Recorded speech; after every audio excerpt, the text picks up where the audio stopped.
بسم اللہ الرحمن الرحیم۔ اعوذ باللہ من الشیطان الرجیم، بسم اللہ الرحمن الرحیم۔ عزیز طلبہ و طالبات، السلام علیکم۔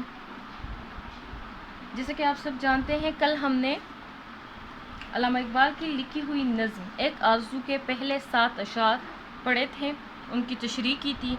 آج ہم شعر نمبر 8 سے شعر نمبر 17 یعنی بقیہ تمام اشعار کی تشریح کریں گے۔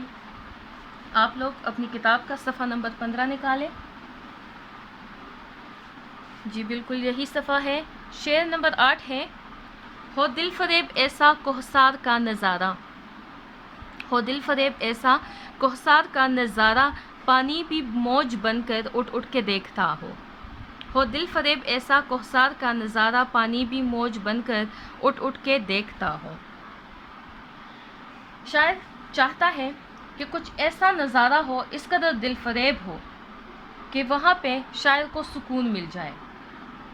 شاعر کہتا ہے کہ پہاڑوں کا نظارہ کچھ اس قدر دل کو لبھانے والا ہو، دل کو پسند آنے والا ہو، دل کو سکون دینے والا ہو کہ ندیوں کا پانی بھی موج بن بن کر اس نظارے سے لطف اندوز ہونے کے لیے اٹھتا محسوس ہو۔ شعر نمبر 9 ہے: آغوش میں زمیں کی سویا ہوا ہو سبزہ، آغوش میں زمیں کی سویا ہوا ہو سبزہ، پھر پھر کے جھاڑیوں میں پانی چمک رہا ہو۔ شاعر کہتا ہے کہ وہاں کی زمین پر سبزہ یوں اگا ہوا ہو کہ جیسے زمین کی گود میں یہ سبزہ سو رہا ہے، جھاڑیوں میں سے گزرتا شفاف پانی چمک رہا ہو۔ بہت خوبصورت منظر کشی کی ہے قدرتی ماحول کی شاعر نے۔ شعر نمبر 11 ہے، معذرت چاہتی ہوں، شعر نمبر 10 ہے: پانی کو چھو رہی ہو جھک جھک کے گل کی ٹہنی، پانی کو چھو رہی ہو جھک جھک کے گل کی ٹہنی، جیسے حسین کوئی آئینہ دیکھتا ہو۔ شاعر کہتا ہے کہ وہاں پہ موجود جو پھولوں کی ٹہنیاں ہوں، وہ ایسی جھکی ہوئی ہوں پانی میں کہ جیسے وہ پانی کو چھو رہی ہو، پانی کو چھو رہی ہو، اور ان کو دیکھ کر ایسا گمان ہو کہ جیسے کوئی خوبصورت دوشیزہ آئینے میں اپنا عکس دیکھ رہی ہو۔ سمجھ آ رہی ہے؟ شعر نمبر 11 ہے: مہندی لگائے سورج جب شام کی دلہن کو، سرخی لیے سنہری ہر پھول کی قبا ہو۔ شام کو شاعر نے دلہن سے مستعار کیا ہے، استعارہ دیا ہے۔ مہندی لگائے سورج جب شام کی دلہن کو، شام کی دلہن تو ہوتی نہیں ہے لیکن انہوں نے مستعار لیا ہے۔ شام کی خوبصورتی کو دلہن کی خوبصورتی کے ساتھ بیان کیا گیا ہے۔ شاعر کہتا ہے کہ جب شام کو سورج غروب ہونے لگے تو ہر طرف سنہری مائع رنگ بکھیر دے، اس رنگ کو دیکھ کر یوں لگے جیسے شام کوئی خوبصورت دلہن ہے اور سورج کی روشنی نے اس دلہن کو مہندی لگا دی ہو، اور ہر پھول یہ تاثر دے رہا ہو کہ جیسے انہوں نے سنہری لباس پہنا ہوا ہو۔ شعر نمبر 12 ہے: راتوں کو چلنے والے رہ جائیں تھک کے جس دم، راتوں کو چلنے والے رہ جائیں تھک کے جس دم، امید ان کی میرا ٹوٹا ہوا دیا ہو۔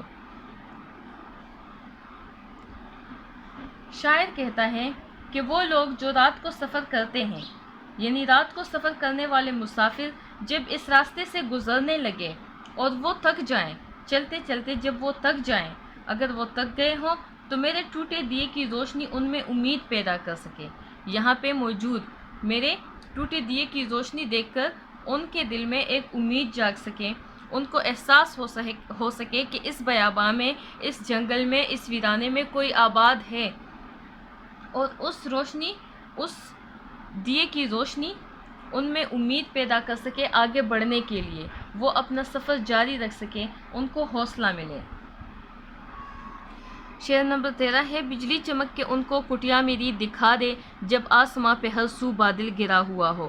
اگر آسمان پہ ہر طرف بادل چھائے ہوئے ہو اور گھپ اندھیرا ہو، ان کو میری کٹیا، ان کو میری جھونپڑی نظر نہ آ رہی ہو، اس رات کے مسافروں کو، رات کو سفر کرنے والے مسافروں کو جب میری جھونپڑی نظر نہ آ رہی ہو تو ایسے میں بجلی چمکے اور اس زور سے چمکے کہ اس کی روشنی میں ان کو میری جھونپڑی دکھائی دے۔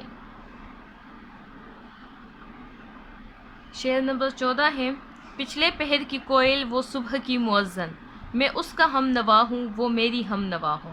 شاعر کہتا ہے کہ اس خوبصورت علاقے میں کوئل اور میں ایک دوسرے کے ساتھی ہوں، ایک دوسرے کے ہم نوا ہوں، ایک دوسرے کے ہم آواز ہوں۔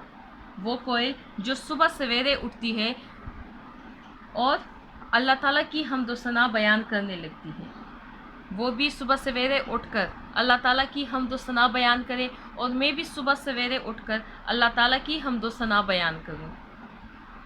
شعر نمبر 15 ہے، پھولوں کو آئے جس دم شبنم وضو کرانے، پھولوں کو آئے جس دم شبنم وضو کرانے، رونا میرا وضو ہو نالا میری دعا ہو۔ شاعر کہتا ہے کہ جس وقت شبنم کے قطرے پھولوں پر گر کر ان کو وضو کرا رہے ہوں، میں اللہ کے حضور آنسو بہاؤں اور رو رو کر فریاد کروں، میں اپنا وضو اپنی آنسوؤں سے کراؤں، میرے آنسو میرے تن کو صاف کر دیں، پاک کر دیں۔ شعر نمبر 16 ہے، اس خاموشی میں جائیں اتنے بلند نالے، اس خاموشی میں جائیں اتنے بلند نالے، تاروں کے قافلے کو میری صدا درا ہو۔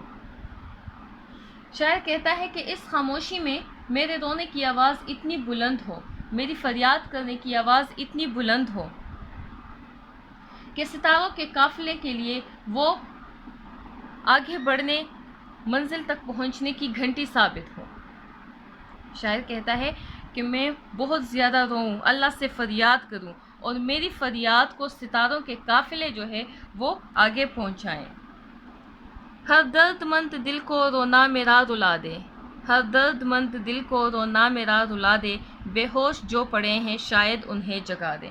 شاعر کہتا ہے کہ میں اس بیابان میں، اس پہاڑوں کی وادی میں اللہ تعالیٰ کے سامنے کچھ اس طرح گڑ گڑاؤں، کچھ اس طرح روؤں، کچھ اس طرح فریاد کروں کہ جو بھی ایک درد مند دل رکھتے ہیں، میرا رونا دھونا سن کر، میری فریاد سن کر وہ بھی میرے ساتھ رونے لگے، اور وہ لوگ، وہ مسلمان جو خواب غفلت کا شکار ہو چکے ہیں، جو خواب غفلت میں ڈوبے پڑے ہیں، شاید وہ واپس ہوش میں آ جائیں، شاید وہ واپس ہوش میں آ کر اپنے آپ کو پہچان جائیں۔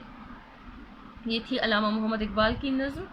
اس میں جو آرزو ہے، جو مین آرزو ہے، ان کی خاص آرزو جو کی ہے انہوں نے، وہ آخری شعر میں ہمیں نظر آتی ہے کہ وہ چاہتے ہیں کہ مسلمان خواب غفلت سے جاگ جائیں اور پہلے جیسا مقام حاصل کر لیں۔ اب ہم صفحہ نمبر 16 کی طرف بڑھتے ہیں اور گھر کے لیے کچھ کام لیتے ہیں۔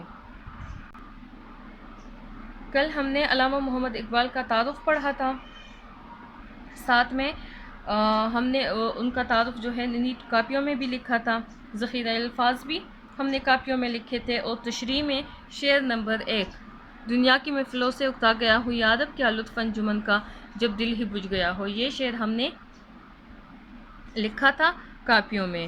آج ہم شعر نمبر 2 اور 3، راتوں کو چلنے والے رہ جائیں تھک کے جس دم، امید ان کی میرا ٹوٹا ہوا دیا ہو، ہر درد مند دل کو رونا میرا رلا دے، بے ہوش جو پڑے ہیں شاید انہیں جگا دے۔ ان دونوں اشعار کی تشریح آپ لوگوں نے نوٹ سے کاپی کر کے، نوٹ سے نقل کر کے اپنی نیٹ کاپیوں میں لکھنا ہے۔ پھر سوال نمبر 3 اور 4 ہے، نظم ایک آرزو کا مرکزی خیال شاعر کے حوالے اور نظم کے پس منظر کے ساتھ تحریر کیجیے، آپ کے نوٹس میں موجود ہے۔ نظم ایک آرزو کا خلاصہ تحریر کیجیے، یہ بھی آپ کے نوٹس میں موجود ہے، آپ لوگوں نے یہ دونوں سوالات بھی ساتھ میں کرنے ہیں۔ پھر ہے سرگرمی، یہ دیکھیں، تھوڑا سا کیمرہ اس کی طرف کرتی ہوں جی۔ نظم ایک آرزو کو پڑھ کر جو منظر ذہن میں ابھرتا ہے اسے گروپس میں ماڈل کی صورت میں پیش کیجیے۔ اب یہاں پہ آپ لوگ تو گروپس کی شکل میں نہیں ہیں، لہٰذا آپ لوگوں نے فرداً یہ ماڈل بنانے کی کوشش کرنی ہے، ڈرائنگ کرنا ہے آپ لوگوں نے، اور آپ کے ذہن میں اس نظم کو پڑھ کر اس قدرتی ماحول کا جو نقشہ بنتا ہے وہ آپ نے کاغذ پر بنانا ہے، اس میں رنگ بھرنے ہیں۔ آج کے لیے اتنا ہی کافی تھا۔ کل ہم توصیف کا خواب پڑھیں گے صفحہ نمبر 17 پر، لہٰذا آپ سب تیار رہیے گا۔ تب تک کے لیے اجازت چاہتی ہوں، اللہ حافظ۔ اللهم انفعنا بما علمتنا وعلمنا ما ينفعنا وزدنا علما